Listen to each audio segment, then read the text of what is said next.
Hi everyone, it's Stephen from Novus Marketing Solutions, and this is a quick video tutorial about the Content Aware Fill tool, which is new to After Effects in the April 2019 update.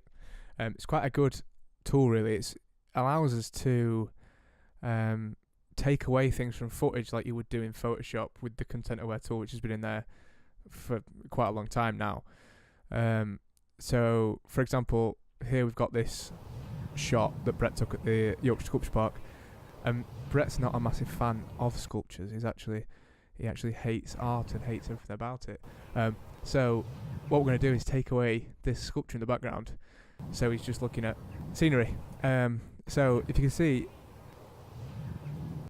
what this tool allows us to do is take away any little aspect of footage in the background and make it disappear like you would do in Photoshop if you were changing a photo, but it lets us do it very, very quickly and easily to video in After Effects. So to get started with it, all we have to do is put a little mask around whatever it is that you want to get rid of, and then we use the tracking tool, which has been in After Effects for a long time. Select this one that's position, scale, rotation, skew. So it's tracking all the different axes that it could possibly be moving on, and obviously the scale for if you're going closer or further away from it. And so what's that doing is that's just tracking the movement of the camera, which is quite good because Brett didn't have the image stabilization on the camera on, so we've got some shaky footage, but that's good for this because it shows how well that this tool actually works. So the trackers track the movement of the camera and put these little keyframes in here, and move, so it automatically moves this mask with the tracking of the camera. This process would take a long time if you had sort of longer footage, but we've only got a short few seconds clip here, so it doesn't sell 1 to 2 minutes sort of time. And the Content Aware Fill, again, later on you'll see, because it's quite a hardware intensive process. It does take quite a while if you've got a longer piece of footage. Yeah, so we've got these keyframes in. We've tracked the motion of the mask. So the next thing to do is go to the Content Aware Fill tool. We want to create a reference frame. If we were to not create a reference frame, it would the end product's not going to be quite as crisp, quite as good. So to this, you click on the Create Reference Frame, and that brings up Photoshop, and it brings up the frame that you were on in After Effects. So what you want to be doing with this is making it, as close as possible to what you want the end result to be like in After Effects. So you're telling the program how you want each frame to look, so how you want this to disappear. So with this, we're just going to go to Edit, Fill, Content Aware, OK, and there you go. Makes it disappear. It fills in. It uses all the pixels around it to fill in to what it thinks it should look like. Obviously, we've not quite got a crisp line there, but we can, tidy that up with clone stamp tool. I did that before on the other one, but I'm not going to do that now. So back in After Effects, now we've got that reference frame.